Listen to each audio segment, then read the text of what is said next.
Upptakar í gangi og Gunnar Bjarni Ragnarsson mættur hér í stúdíóið. Gunnar Bjarni læknir og hann einn af mínum gömlu félögum. Við vorum saman í MS og hann starfar núna hjá Háskólasjúkrahúsi, Landspítalanum Háskólasjúkrahúsi. Má ekki kalla það? Jú. Já. Heyrðu, það komið föstudagur, síðasti dagur júnímánaðar. Júlí á morgun. Júlí á morgun, allt að gerast. Það grenjandi rigning úti sem eiginlega búin að vera viðvarandi þennan mánuðinn. Og þú ert að fara í partí í kvöld. Hitta gamla félaga á læknadeildinni. Hitta gamla skólafélaga. Já. Er það læknadeildin? Það læknadeildin. Skemmtilegt. Og hvað planið? Bara hitta félagann og svo bara ræðist atburðarásin eftir hvernig mál þróast. En það verður gaman. Það verður gaman. Þegar læknar hittast, hvað voru þið margir eða mörg sem útskrifust á sínum tíma? Við vorum líklega, það voru kvótinn var 36 sem máttu byrja nýjir og ég held við vorum ekki það byrja það mörg. Svo komið til okkar einhverju öðrum árum. Við vorum þóttum skemmtilegt ár, þannig að maður sóttist eftir að koma til okkar. Já. Og þannig að endalega tölu ekki alveg vissum og þetta unni fólk, ég útskrifast ekki með þessu fólki, ég útskrifast árið seinna. Þau útskrifast 97, það var svo árgangur sem ég byrjaði með 1991 og ég tók mér þarna eitt auka ár í rannsóknir. En ert þú þá að fara að hitta fólki sem þú byrjaði með eða útskrifaðist með? Byrjaði með. Sem þú byrjaði með, skemmtilegi árgangurinn? Já, það er svo skemmtilegt og það var svona minn árgangur út af því að ég varði með þeim 5 árum í deildinni og myndaði svona hvað sterkust tengsli þá. Svona varanleg tengsl? Mjög varanleg vinatengsl, já. Og hittist þið einu sinni á ári eða oftar eða sjaldnar? Við höfum hist, við hittum svona síðast núna í lok október eða í október fyrirgefðu og stefnum að þeir hitta sem oftast. Hvað tala læknar þegar þeir hittast 30 manna hópur af læknum, hvað rætt? Við erum ekki hittast 30 manna hópur af læknum, þetta svona strákahópurinn. Já. Og það einn vinur okkar einn af þessum hóp sem starfar í Bandaríkjunum þar yfirlæknir á hjartaskurðdeild í Yale Háskólaspítalanum. Og hann núna heima og að fagna stóra afmæli föður síns og nota tækifæri að bjóða okkur vinunum heim. Frábært. Það ég hlakka mikið til. Og hvað ætlið þið að gera? Ætlið þið að fara að grilla eða bara grilla bjór eða? Ég bara hafa gaman saman og auðvitað. Föstudagur og hásumar. Föstudagur, hásumar. Ekkert annað í boði. Júlí á morgun. Júlí maður. Sumar í svona hápunkti sínum, Jónsmessa nýrbúinn og... Já, sumarsólstöðunar. Sumarsólstöðunar, já. Þannig þetta bara... Mér finnst það alltaf svolítið tregablandinn tími, sumarsólstöður. Þá einhvern veginn fer sólin, sólin sínum hápunkti og svo hugsa maður með sér, já, nú fer bara aftur að dimma. Það rétt, það svona ákveðin stígandi átt að þegar sólin að rísa, það mjög skemmtilegur tími. Frábær tími. Á vorin, þegar lífið að vakna svolítið eftir vetradvala. Dásamlegt. Og nær ákveðnum hápunkti þannig sumarsólstöður og svo tekum við annað tímabil þar sem sólin daginn fer að stytta smátt og smátt. Einmitt. Sem enda svo með þegar dagurinn hvað stystur. Sem þá 6 mánuðum síðar. Akkurat. Vetrarsólstöður. Sem ber svona upp á jólatímanum. Einmitt, hátt til ljóssins. Og það bara annað tímabil sem skemmtilegt sem hátt líka. Einmitt. En svona aðeins, ég sé að þú með Intelligence of Love stendur hérna. Þú náttúrulega ennþá... Is here. Is here, ástin hér. Já. Þú búinn að vera með sömu konunni síðan á kaldastríðsárunum, eða ekki? Jú. Langur tími? Já, sko, ég kynnist henni 1989 þegar ég á ferð með 2 íslensku rockhljómsveitum sem voru á tónleikaferðalagi Sovétríkin. Leningrad, Kiev, Moskva og þetta var svona hluti af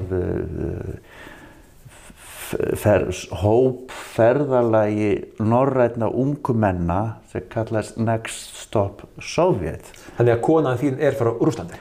Já, hún var túlkurinn okkar í þá Leningrad sem í dag Pétursborg. Já, frábært. Og ég var titlaður tourmanager, ferðastjóri, þannig séð. Bara hljómsveitarstjóri? Hljómsveitarstjóri, já. Ekkert að flækja það? Nei, einmitt. Og þurfti ekki að æfa eins og hinir og hafði tímaaflög. Tíma fyrir ástina? Tíma fyrir ástina, já. Já, miklu skemmtilegra að vera hljómsveitarstjóri heldur en hljómsveitarmeðlimur. Stjórnunarstöður geta haft ákveðna kosti í för með sér. Já, heldur betur. Þetta er mikil ábyrgð sem felst í þessu. Já, já. En þú hefur haft þarna smá auka tíma til að kíkja í kringum þig og hitta heimamenn. Já, og við skoðum borgin, hún kynnti borgina fyrir mér. Þetta er einn af fallegustu borgum heims. Moskva þá? Pétursborg. Já. Ég hef heyrt mikið talað fegur þessara borgar og þessar hallar sem hérna, ekki kallað vetrarhöll eða? Nei. Jú, þetta hinn gamla höfuðborg Rússlands. Já. Þarna var keisarinn. Hún stofnuð af Pétri mikla og hugsað sem gluggi til vesturs. Nú lá að hafi. Það er ekkert langt frá Finnlandi. Mjög nálægt Finnlandi. Mjög nálægt Finnlandi. Já. Og hún gríðarlega falleg og þarna var mikill auður, mikið lagt í þessa borg. Hún byggð á fenjasvæði, mjög erfitt til uppbyggingar. Það fórust margir þegar borgin var byggð upp. Og hún var svona ákveðin gimsteinn rússneska keisaradæmisins. Enda mikill íburður í húsum og höllum þarna. Vetrarhöllin þá svona híbýli keisaranna. Yfir veturinn þá? Já, þeirra áttu líka sumarhöll. Já, auðvitað, þú ert kóngur, þá náttúrulega áttu vetrarbústað og sumarhús. Keisar eða tsar. Já, tsar, keisar, skulum hafa það á hreinu. Og ykkar leiðir lágu saman þarna þá í Pétursborg. Leningrad. Leningrad. Kennt við stofnanda eða svona þann sem kannski hafði mest það að segja að Sovétríkin voru stofnuð, Vladimir Lenin. Já. Og borgin þá var kennt við hann. Hann flutti reyndar höfuðborgina til Moskvu sem var kannski ekkert óeðlilegt og meiri svona miðstöð vesturnar og þvílíkt viðskipta. Og meira miðsvæðis í svo stóra ríki sem Rússlandi og Sovétríkin urðu. Langstærsta ríki jarðarkringlunar. Það er risastórt. Risastórt, ríkt af auðlindum og menningu og fólki og merkilegt ríki og við sem sagt, hún sýnir við kynnumst hvert öðru, borginu og ástinni og ég fer svo til Kíev sem að það í Úkraínu og þá hluta Sovétríkjunum og þaðan til Moskvu þar sem við hittust aftur. Svo skildu leiðir og ég fór til míns heima og hún fór til Leningrad aftur. Hún kom svo til Íslands í heimsókn sumarið eftir að ég hefði útskrifast úr menntaskólanum Sund. Já, okkar gamli heimavöllur. Sællar minningar. Já. Það sem við höfum líklega þroskast hvað mest í okkar lífi. Já, á hvað styrstum tíma. 4 ár í menntaskóla eru mikil umbreytingar ár.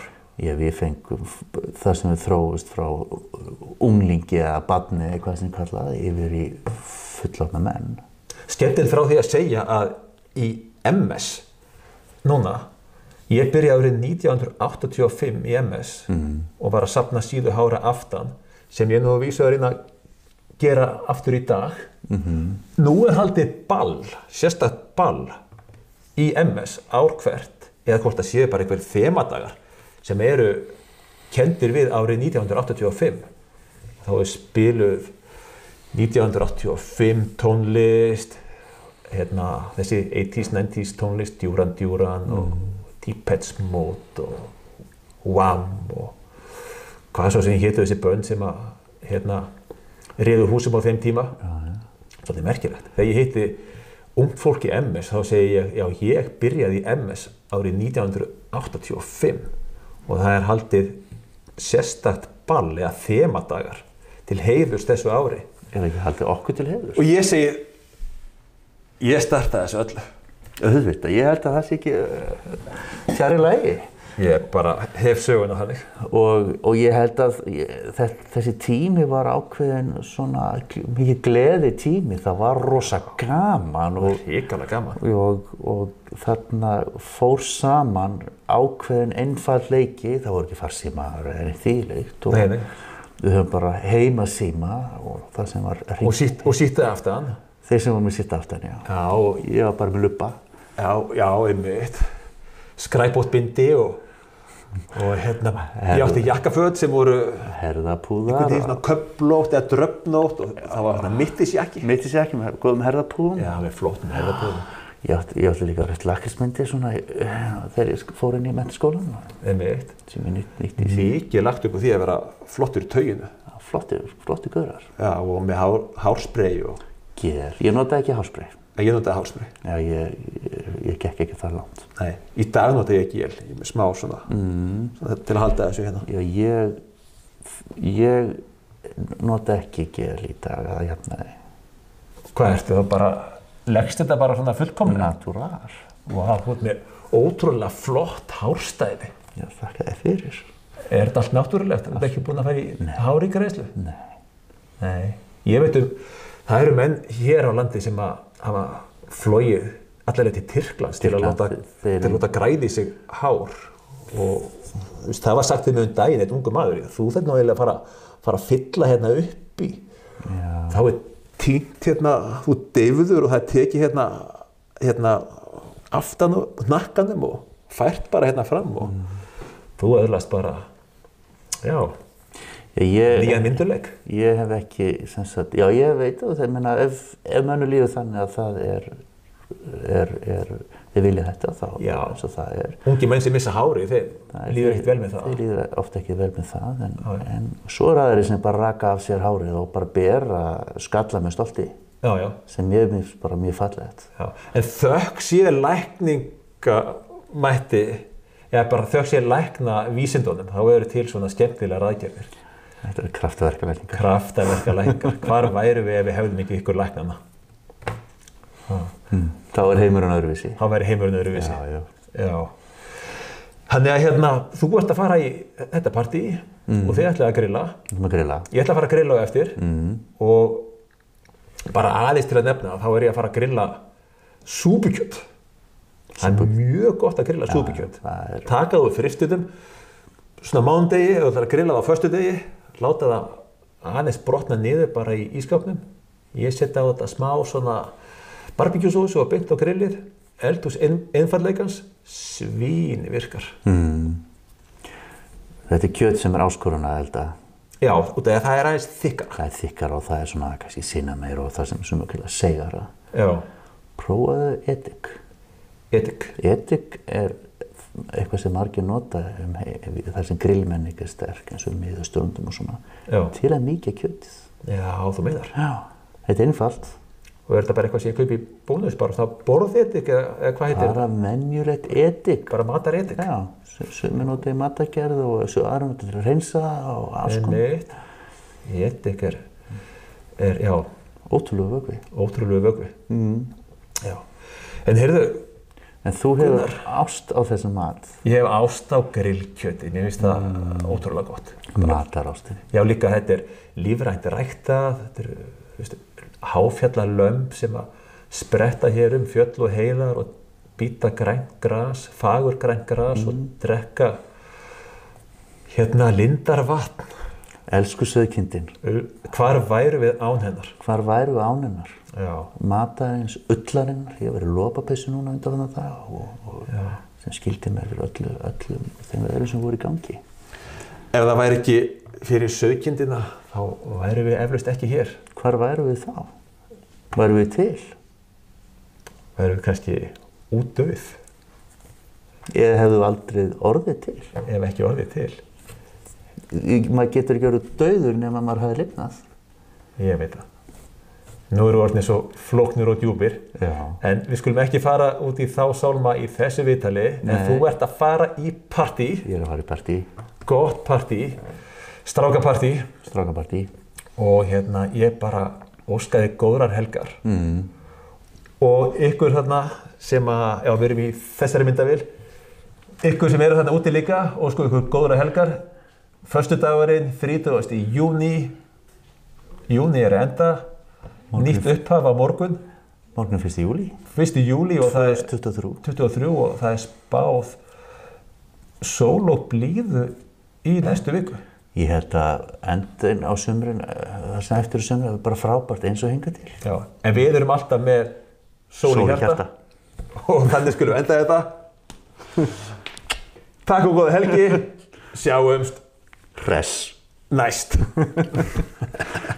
Ekki náðu að tala um ástina.